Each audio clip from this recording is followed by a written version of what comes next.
Hi hello welcome to మీ సునీతక్క vlogs.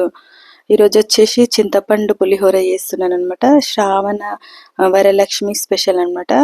ఇంకా శ్రావణ శుక్రవారం స్పెషల్.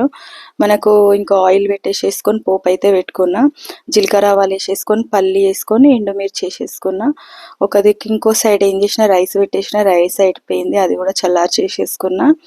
ఇంకా ఈ మనకు ఈ పోపు అనేది రెడీ అవుతుంది అనమాట. దాంట్లోనే ఇంకా పచ్చిమిర్చి వేసేసుకున్నా. ఇంకా మిక్సీలో వచ్చేసి మనము మిరాలు ఆవాలు వేసేసుకోవాలి, రైస్ తగ్గట్టు వేసేసుకొని అది పౌడర్ చేసేసుకోవాలి. తర్వాత ఇలా పోపులు అనేది నేను కొంచెం సాల్ట్ వేసేసుకున్నాను అనమాట. ఇంకా కొంచెం సాల్ట్ అందులో వేసేసుకొని అది పౌడర్ అనేది ఇప్పుడు మనం ఇందాక మిక్సీ పట్టుకున్నాం కదా, ఆ పౌడర్ అనేది మంచిగా అందులో వేసేసుకున్నాను అనమాట. అది వేసేసుకొని చింతపండు మంచిగా నానింది, దానికోసం అనేసి మళ్ళీ చింతపండు గుజ్జు తీసుకోవచ్చు, మిక్సీ కూడా పట్టుకోవచ్చు. చింతపండు గుజ్జు పట్టేసేసిన నేను.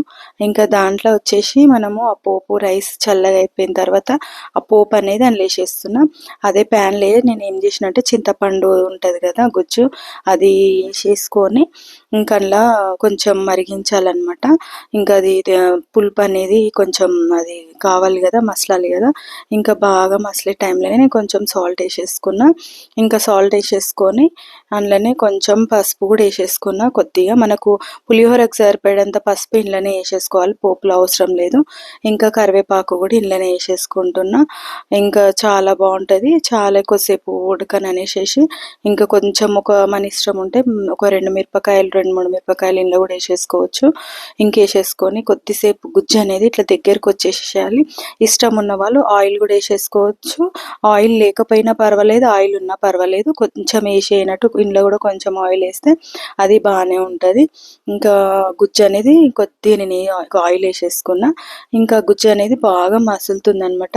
చూడండి ఎంత దగ్గర చిక్కబడ్డది. చిక్కబడేంత వరకు వదిలేసేసేయాలి. ఇంకా అదే రైస్లో మనము ఆ గుజ్జు అనేది తీసేసుకొని ఇంకా కలిపేసేసుకోవడమే. ఇంకా కలిపేసేసి కలర్ చూడండి ఎట్లా వస్తుందో, చాలా చాలా బాగా టేస్ట్ కూడా చాలా అదే టేస్ట్, అసలు చాలా బాగుంటుంది. మనము గుడిలో ప్రసాదం ఎట్లుంటుందో సేమ్ అదే ప్రాసెస్లో ఉంటుంది అనమాట. ఆవాలు మిరాలు వేస్తే మంచిగా వస్తుంది టేస్ట్, అదొక టేస్ట్ మంచిగా అనిపిస్తుంది అనమాట. ఇంకా వేరే చింతపండు ఇంకా 2-3 ఐటమ్స్ ఉన్నాయి, అవి కూడా చేసి చూపిస్తా, చూడండి, చెయ్యండి.